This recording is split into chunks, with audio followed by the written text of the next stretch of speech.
ஆண்டவர் இரட்சகருமாக இயேசுவின் இனிதான நாமத்தினால் உங்களை வாழ்த்துகிறேன். இந்த நல்ல நம்முடைய ஆவிக்குரிய சிந்தனைக்காக ஆதியாகமம் 25 அதிகாரம் 34 வசனத்தை நான் வாசிக்கிறேன். அப்பொழுது யாக்கோபு ஏசாவுக்கு அப்பத்தையும் பயிற்றுங்கோலையும் கொடுத்தான். அவன் புசித்து குடித்து எழுந்திருந்து போய்விட்டான். இப்படி ஏசா தன் சேஷ்ட புத்திர பாகத்தை அலட்சியம் பண்ணினான். ஒரு பெரிய ஆசீர்வாதத்தை கர்த்தர் ஏசாவுக்கு கட்டளையிடுகிறார். யாக்கோபு ஏசா என்பது ஈசாக்கின் பிள்ளைகள். ஏசா மூத்தவன், யாக்கோபு இளையவன். மூத்தவனுக்கு தேவனுடைய வார்த்தையின்படி, உடன்படிக்கையின்படி, திட்டத்தின்படி இந்த சேஷ்ட புத்திர பாகம் பர்த் ரைட் அவனுக்கு தான் வரும். அது இவன் என்ன பண்ணுகிறான், அலட்சியமா எண்ணுகிறான். யாக்கோபுக்கு அது மேல ஒரு கண்ணு, எப்படியாவது அதை பெற்றுக்கொள்ள வேண்டும். ஆனால் ஏசாவுக்கு அதனுடைய சீரியஸ்னஸ், அதனுடைய வேல்யூ, அதனுடைய மதிப்பு தெரியவில்லை. வேட்டைக்கு போயிட்டு வரான், டயர்டா இருக்கிறான். யாக்கோபு அங்க பயிற்றங்குள் காய்ச்சிட்டு இருக்கும்போது எனக்கு கொஞ்சம் கொடுக்கும் போது யாக்கோபு என்ன பண்ணுகிறான், கொடுத்திருக்கலாம், சொந்த அண்ணன் தானே. ஆனால் அவன் என்ன பண்றான், அந்த சேஷ்டபுத்திர பாகத்தை எப்படியாவது வாங்கணும்னு சொல்லி அதுக்கு பிரியாரிட்டி கொடுத்து அதே கண்ணு கருத்துமா அதுல இருக்கிறதுனால கேட்கும்போது இவன் என்ன பண்றான், அலட்சியமா தூக்கி போட்டுறதான். பயிற்றங்குழுக்காக அவன் ஒரு பைத்தியக்காரத்தனமான ஒரு காரியத்தை செய்கிறான். அலட்சியம் பண்ணினான் வேதம் சொல்லுகிறது. இதனுடைய பாதிப்பை பின்னாடி ஏசா வாழ்க்கையில நீங்க பார்க்க முடியும். அந்த பயிற்றங்குள் அந்த சாப்பாடு மிஞ்சி போனா ஒரு 2-3 hours தாங்கும், அவ்வளவுதான். அதுக்கு ஒரு திரும்ப பசிக்குமே. ஒருவேளை அந்த சேஷ்டபுத்திர பாகத்தை விற்று போடாமல் ஆண்டவருக்கு பிரியமா இருந்தால் ஆபிரகாமின் தேவன், ஈசாக்கின் தேவன், ஏசாவின் தேவன் என்கிற அந்த சந்ததி வந்திருக்கும். விற்று போடுகிறதுனால தேவனுடைய ஆசீர்வாதம் அவனை விட்டு விலகிறது. தகப்பனுடைய ஆசீர்வாதத்தை இடத்தில் பெற முடியாமல் போகிறான். வாழ்க்கை முழுவதும் ஏமாற்றம், தோல்வி, பெற்றோருக்கு வேதனை கொடுக்கிற ஒரு மகனா மாறிவிடுகிறான். அநேக நேரம் நம்முடைய வாழ்க்கையிலும் கூட இந்த மாதிரி ஒரு சேலஞ்சஸ் வரும்போது நம்ம எப்படிப்பட்ட தீர்மானங்கள் எடுக்கலாம், எப்படிப்பட்ட ஒரு முடிவு எடுப்போம், ஆண்டவருக்கு பிரியமானதை நம்ம செய்வோமா, இல்ல ஆண்டவருடைய காரியத்தை உலகத்தின் காரியத்திற்காக விற்று போடுவோமா? அநேக நேரம் ஆண்டவருடைய காரியத்திற்காக நிற்கும் பொழுது நிறைய விலைக்கரியம் செலுத்த வேண்டியது இருக்கும், நிறைய வேதனையான அனுபவங்கள், இழப்புகளை கூட சந்திக்க நேரம். ஆனால் நிற்க வேண்டும் என்று ஆண்டவர் விரும்புகிறார். நின்று பார்ப்போம் என்று சொன்னால் நம்முடைய சந்ததிக்கு அது ஒரு பெரிய ஆசீர்வாதத்தையும் மேன்மையும் கொண்டு வரும். ஏசா அதை செய்யவில்லை. இங்குதான் கிருபை இழக்கிறான். பயிற்றங்கொள்ளுக்காக, உலகத்தின் காரியத்திற்காக உன்னதமான தேவன் கொடுக்கிற அந்த பெரிய திட்டத்தை, மறுமைக்குரிய வாழ்வின் ஆசீர்வாதங்களை நம்ம அநேக நேரம் அற்பமா எண்ணி அடகு வைத்து விடுகிறோம். இல்லை, என்ன வேணாலும் நான் உண்மையா இருப்பேன், என்ன வேணாலும் ஆண்டவர் தான் பிரியப்படுத்துவேன், என்ன வேணாலும் இயேசுதானுக்குன்னு சொல்ல முடியுமா? அன்னைக்கு பார்க்க முடியலையே. ஆண்டவர் எதிர்பார்க்கிறார், ஏக்கத்தோடு இருக்கிறார்.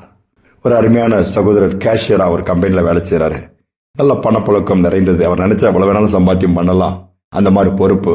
ஆனால் இவர் கர்த்தருக்கு பயந்து உண்மையா அவருடைய பிள்ளைகள் உண்டு, மனைவி, குடும்பமோ கஷ்டம் தான். ஆனாலும் கிடைக்கிற சம்பளம் போதுன்னு சொல்லி சோமனி வாழ்ந்துட்டு இருந்தாரு. பக்கத்தில் உள்ள மற்றவங்க நீ கொஞ்சம் ஓகே சொல்லுப்பா, நாங்களே உனக்கு சம்பாத்தியம் பண்றதுக்கு வழியை நாங்க காமிச்சு கொடுக்கிறோம், நீ எதுலயுமே மாட்டிக்க மாட்டா, அவ்வளவு காரியங்கள் இருக்கு, நீ என்னன்னா புத்தமத்துல இருந்து இன்னும் பிச்சைக்கார மாதிரி தான் உன் குடும்பம் இருக்குது அப்படின்னு சொல்லிலாம் பல பேர் திட்டினாங்க. என்ன செவி கொடுக்கவே இல்லை. கடைசி வரை உறுதியாய் உண்மையாதான் இருந்தார்.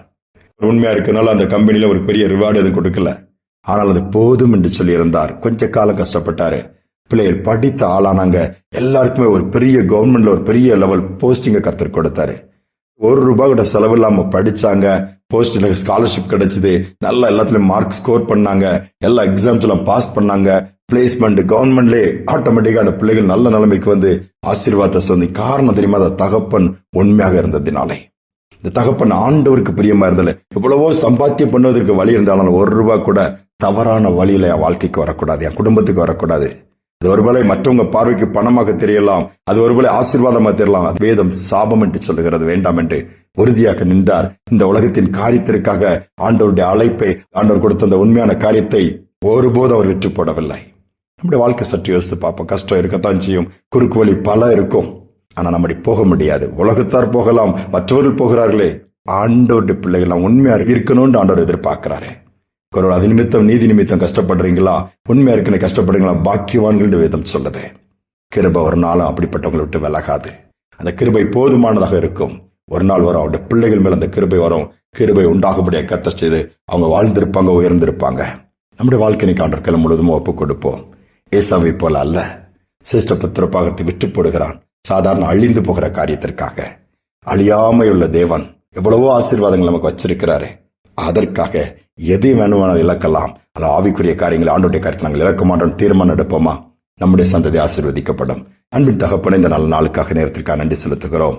இப்ப ஏசாவுடைய வாழ்க்கையை பார்க்கும் பொழுது நீர் பெரிய மேன்மையான திட்டத்தை வச்சிருந்தீங்கன்னா அற்பமான பயிற்றுங்கொள்ளுக்காக அந்த சேஷ்ட புத்திர பாகத்தை விற்று போடுகிறான். அதற்கு பின்பு அவனுடைய வாழ்க்கை முழுவதும் தோல்விகள், சந்ததியும் வேதனையான சந்ததியாக தான் மாறிவிடுகிறது.